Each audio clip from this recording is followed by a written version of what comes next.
Hi guys, welcome back to my channel. My name is Daisy, and if you are new here, I film about me as an event planner and living my life. So you're going to see my event side, you're going to see my personal life side, you're going to see me with my friends and whatnot. And today I'll be talking about what has been going on in my country for a couple of weeks now. I've not been able to post, I've not been able to make anything for various reasons. One is because I've actually not been up to it. That's like the major, major. I've not been up to it because it's just been a roller coaster of emotions for me, good, bad, and in betweens. And then another thing is, even when I have the good emotions and I feel like, oh, I want to create content, it doesn't always feel right to me, because I'm like, is it right to put this out there? Would it be nice? Would it be right to put this out there right now? So I got a couple of my friends to come on my channel to talk about how they've been feeling, and you'll be seeing them very shortly. Yeah. So hi guys, welcome back to my channel. My name is Daisy.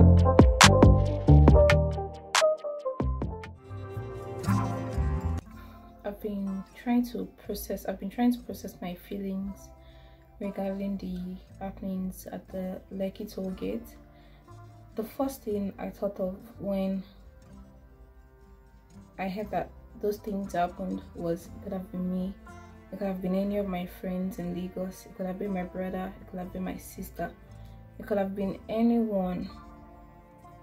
And at first I was numb, I did not know how to respond, so I started laughing, like, wow, this is I don't have the words. And then I started to cry, because it's dawned on me the kind of life we've been living. And I texted someone, I was like, man, life is too short to be stuck doing things that you're unhappy about, because the police that are meant to protect you could be the ones that end up taking your life. I've been devastated and I lost hope. But over time, I encouraged myself in the scriptures, I prayed. And I'm hopeful that this fight might not be won overnight, and people might not really get why we are so angry and fighting against bad governance, because it's just so much better to adapt than to fight for revolution. It's just the first round, it's just the first wave, and even though we might not have made visible progress, I am reminded of the fact that it's something. The fact that they feel threatened means that they recognize us, our voices are being heard, and it's terrifying, because a million voices coming together as one is more powerful than distinct voices in the respective quadrants. I'm scared more than half of the time, because I don't know when it will be my turn. You know, being turned into an hashtag, and a lot of people still not seeing the importance, is quite frightening. And one can only hope that things get better, that they stop killing us, stop killing our brothers, stop killing our sisters, and that we would really be free to live our lives without being scared of it being ended before we even start. It has been a tough couple of weeks for everyone. I personally, I could not go on Twitter because I could not stand the bloodshed, I could not stand the videos, the stories people had to share. So many gruesome acts by the Nigerian government. It's really crazy.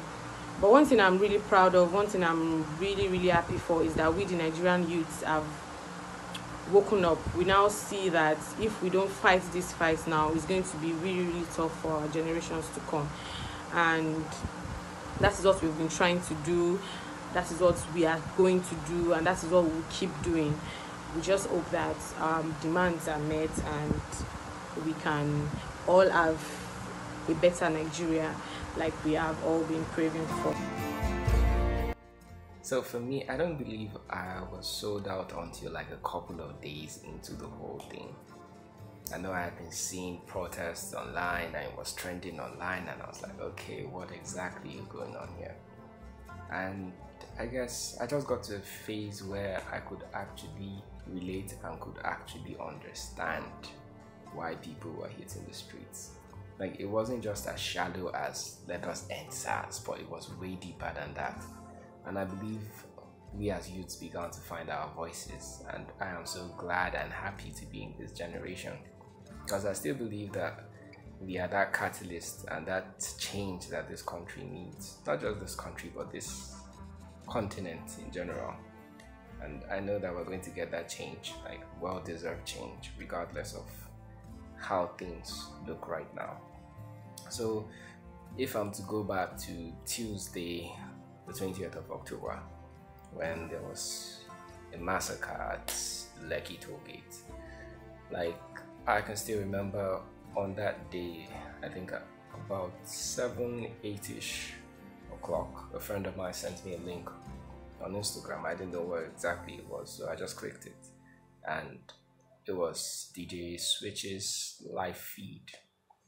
And at that point in time, I could see the chaos that was happening. We were about, let's say, over 100,000 viewing that live stream at that point in time. It just broke my heart to see everything that was going on, and the fact that we could not necessarily do anything from where we were, and we could just watch and pray and tag CNN or tag BBC or tag all those guys, just at least let them know that something went down on this day. And I could literally see them taking out bullets from this guy and trying to resuscitate another guy, and like, what happened that day was real, not just for me, but for a whole lot of Nigerians and Africans and people in the world. Like, it was a very dark day, and my heart goes out to everyone who has lost a loved one during this period, not just on that day, but during this whole process. And I just pray that God will continue to comfort you. And I still believe in the move that has been started, and I know that great change and great things will come out of this generation. Like I said, we're the catalyst, and there's nothing they can do to stop us at this point in time. I believe, and I am sold out. Talking about the protest, I was very pleased the way Nigerians stood up for something. They wanted change. We all wanted change. It wasn't just about the police brutality, but we wanted change in all aspects. Most of us have been harassed in one way or the other, whether personally or not personally. We've been harassed by the police, the SARS, you know. But then I think it was just high time we stood up for something, and I was glad that Nigerians were able to stand up so that our voices could be heard. But what I wasn't really pleased about was the killings, because anytime I pass through the Lekki toll gate, I have this cold feet. I wasn't present there, but I usually have this cold feet, and I just pray they are so rest in perfect peace, and their labors, the labors of our heroes, will not be in vain.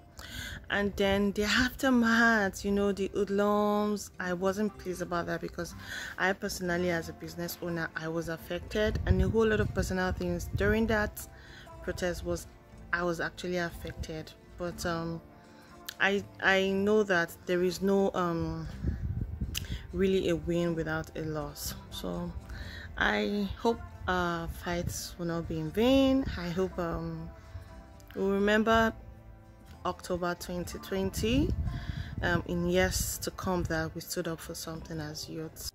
I think everybody knows about what SARS is now.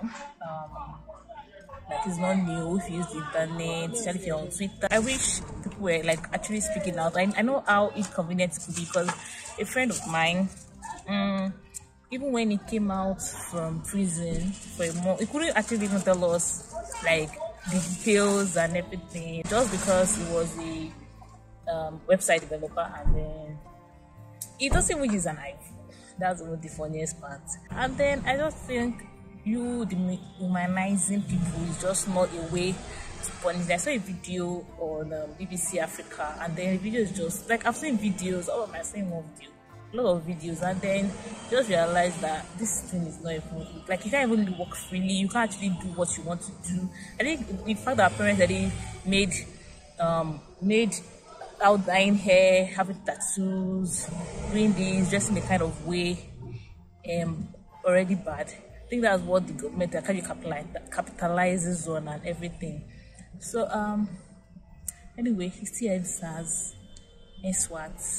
Because I don't even say end. I think it's completely ending, because like they've said they've disbanded them last year, said it 2 years ago. They've been saying it over and over. So we just want something that is permanent. We just want something that works for us. We just want to leave. We're not even asking about every other thing. Imagine them even audit palliative. They're not even talking about that. At least let us leave. Let us even find a future for ourselves, since you can't even find a future for us. Thank you. endsars. So October was a very tough month for a lot of us in Nigeria. That was the month we thought we were going to get our independence. That was supposed to be a revolution for us in Nigeria, but it turned out to be like the worst month in the year. Like, how worse can the year be? Corona, then this again. So the protest started peacefully, and honestly, I was very optimistic about the outcome of the protest. Until I started seeing pictures of people that were dying, even in their houses. I started seeing pictures of people that were slaughtered, people that were beaten by security agencies, people that are supposed to protect us. And I just lost faith in this country. Honestly, I lost faith in God. I lost faith in everything I stood for. My emotions were just everywhere. And I'm questioning God. Why would God allow this to happen when He can allow this not to happen? Why would God allow this? I was arguing with my parents, like, why would you give birth to me in this kind of country? Why would you give birth to me in this kind of country? And just angry at everybody. Like, it just seemed like, in my house, it seemed like I'd lost people. Everyone was silent, nobody spoke, everybody was just deep in thoughts and expecting war. So October was a very terrible month, very emotionally draining month, and all we could do was pray to God. Even in the prayers, we kept questioning Him, but we just kept praying that God, let there be a positive change. Like, people have died, people have sacrificed their lives. The pictures were very terrible, they were too graphic, and I kept watching and looking at them. I looked at every information I could get concerning the massacre that happened on the 20th in Lagos. There was no picture I did not see. There was no story I did not follow up. I just wanted to experience the pain that, because at that level, I didn't got to the, like, I don't feel there's any pain I could have experienced at that point again. Like, that could hurt me as much as I'd been hurt. Nigeria hurts my feelings. And it just seems like after so much, nothing really changed, but we're hoping for the best, and I hope the best comes very soon. I was at the protest ground, and I will tell you, I think a new Nigeria is being birthed, and it will take time, but if you are patient, we would all wait and reap the fruit of the new Nigeria that is being born. Because the spirit of sportsmanship, the spirit of oneness, the consciousness of everybody coming together to fight a common enemy was one thing that left me bookmark throughout all the days I was on the protest ground. And I know this is just a springboard. I know some persons will be disappointed by the outcome of the thing. Some persons will feel, oh, probably we lost, but that is not true, because I'm aware now that the government knows. They know we have our voice. They know we know how to use our voice now, and they are scared of that. And I just hope people are not scared to stand up against injustice going forward. People are not scared to use their voice going forward. People are not scared to use their power going forward, and they know what they can do. They know how they can do it, and basically they just have the power, they have the guts to do what they can to effect change and work towards the Nigeria that we all want at the moment. Yeah, this past couple of days has been emotional. At some point, especially when the massacre happened in Lekki, I couldn't bring myself to actually do anything. I couldn't be on Twitter because Twitter was blazing at the moment. I couldn't watch any video. I couldn't check any pictures. I was just scared. I couldn't sleep. I had to talk to my friends. I check up because I don't stay in Lagos. I had to call my friends in Lagos, people I know in Lagos, friends, family, and all that in Lagos and everything like that.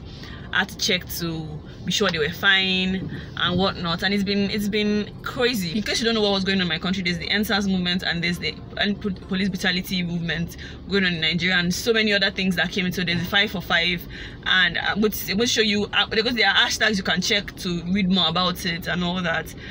And it's been sad. But overall, I felt proud during this period. I felt proud, at least before the massacre.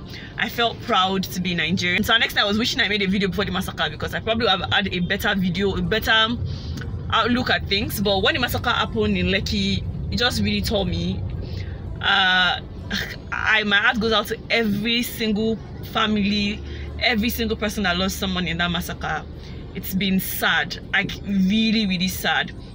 It's been hard to do anything major. People were losing their lives, people were losing properties, people were losing a lot of things. And it's been a crazy period. But I just want to believe that we can get through this. We've done this and we are doing it, and we can get through it. Everywhere across the country, we came together, not bothering about whatever tribe we are from, not bothering about religion, and everybody came together and fought together. And that's like one of the most amazing things to ever happen to us as a country at this moment. But nobody would have ever thought that we'll move from one pandemic to the other, because I see this as a pandemic. Watching, I hope that your emotions match up with some of our emotions, and we're able to bring, at least you want to know, okay, if you're feeling a certain way, somebody or some people are feeling that way too. If you want to read more about it, like I said earlier, you can check on Twitter using these hashtags. You can go online and read about these things: endsars, end to police brutality, 5 for 5, and whatnot. And yeah, so I'll see you in my next video. Thank you guys. Bye bye.